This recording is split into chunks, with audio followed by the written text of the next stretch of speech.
محمد نبينا بنور هدينا আসসালামু আলাইকুম। ওয়ালাইকুম আসসালাম ওয়া রাহমাতুল্লাহ তাআলা ওয়া বারাকাতুহু। হুজুর, কিছু প্রশ্ন ছিল। কুরবানির সময় ব্যক্তির নাম কি নেওয়া বিদআত?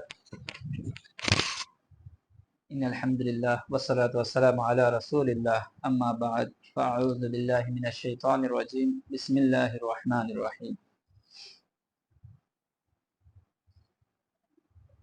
দূরের ও কাছের, দেশের ও প্রবাসের সবাইকে আমার আন্তরিক সালাম জানাই। আসসালামু আলাইকুম ওয়া রাহমাতুল্লাহি ওয়া বারাকাতুহু। খুব সুন্দর একটি প্রশ্ন এসেছে, যুগ উপযোগী প্রশ্ন। প্রশ্ন হয়েছে যে কোরবানির সময়ে কোরবানি দাতার নাম নেওয়া কি বিদআত? আসলে এটি একটি হাস্যকর প্রশ্নই বললে চলে। আর এখন যে চলতেছে, আমাদের কিছু লামাযহাবী ভাইয়েরা মনে করি জ্ঞান না থাকার কারণে এরকম প্রশ্ন তিনারা করছেন যে কোরবানির সময় ব্যক্তি দাতার নাম। তিনাদের জানা উচিত, বোঝা উচিত। না জানলে আমাদের কাছে এসে জিজ্ঞাসা করা উচিত যে আমরা কোরবানির সময়ে নাম নেই না। কোরবানির সময় যখন কোরবানি করি তখন আমরা আল্লাহু আকবার বলি, আল্লাহু আকবার, বিসমিল্লাহি আল্লাহু আকবার বলে আমরা কোরবানি করি। তখন আমরা কোরবানির দাতার নাম নেই না। হয় কোরবানি দাতার পূর্বে, কোরবানি করার পূর্বে আমরা নাম নেই, না হয় কোরবানি দেওয়ার পরে আমরা কোরবানি দাতার নাম নিয়ে থাকি। হাদিস শরীফে একটু হাদিস শরীফের দিকে লক্ষ্য করলে আমরা জানতে পারবো, মুসনাদে আহমদ, আবু দাউদ শরীফ, ইবনে মাজাহ শরীফ, দারিমি শরীফ এবং তিরমিজি শরীফে একটি রিওয়ায়াত আছে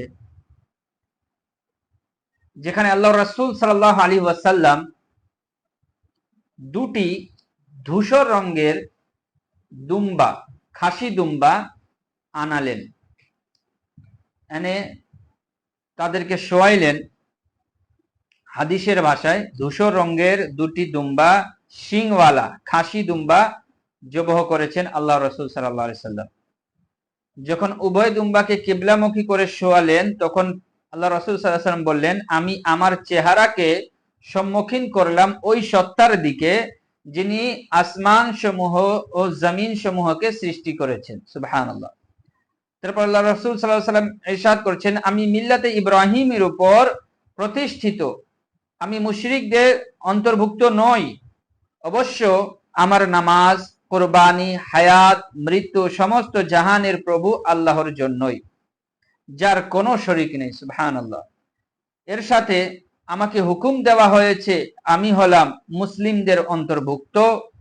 হে আল্লাহ, এই কোরবানি তোমার থেকে এবং তোমার জন্যই। হযরত মুহাম্মদ মুস্তাফা সাল্লাল্লাহু আলাইহি ওয়াসাল্লাম এবং তার উম্মতের পক্ষ থেকে তুমি কবুল করো। সুবহানাল্লাহ। আল্লাহ রাসূল বলেও দিচ্ছেন যে আমি মুহাম্মাদের পক্ষ থেকে এবং আমার উম্মতের পক্ষ থেকে আল্লাহ তুমি কবুল করো।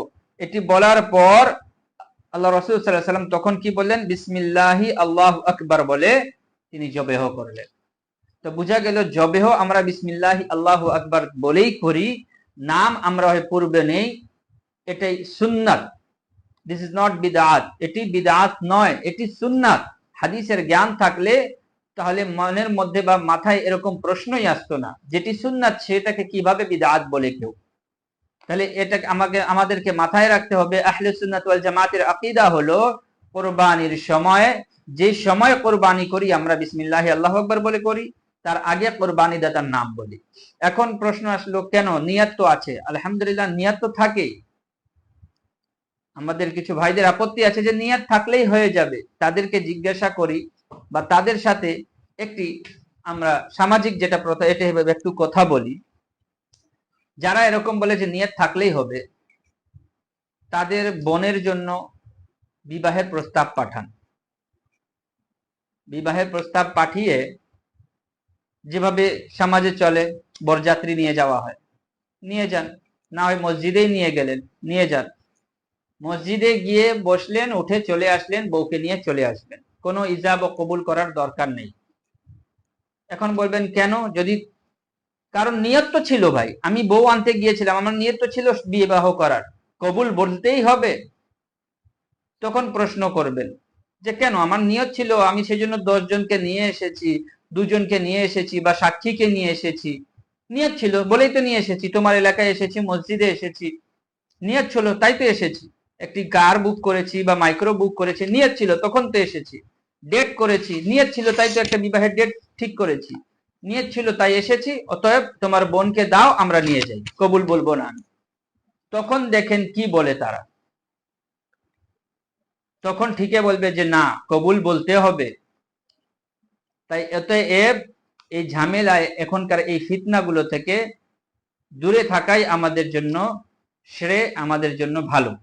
অতএব একটি কথা মনে রাখতে হবে, কিছু কিছু জিনিস আছে যেটি মুখ থেকে উচ্চারণ করা বেস্ট। নিয়ত আছে ভালো কথা, বললে অসুবিধা কিসের? এটি সুন্নাত আদায় হয়ে গেল, আমার নবী করেছেন যখন, নিজেই দো জাহানের বাদশাহ নবী, তিনার নিয়তের উপরে তো দুনিয়ার কোনো কারো নিয়ত হতে পারে না। তিনার নিয়তের পিওরিটি এত, তিনার এত পিওরিটি নিয়তওয়ালা, তিনি যদি মুখে উচ্চারণ করেন তাহলে আমাদের উচ্চারণ করতে অসুবিধা কিসের? অতএব ফিতনাতে না পড়ি, যারা করতে চান পড়বেন, আর যারা না পড়তে চান অপবাদ দিবেন না যেটি বিদআত, এটি সুন্নাত হাদিস দ্বারা প্রমাণিত। আশা করি উত্তর পেয়েছেন।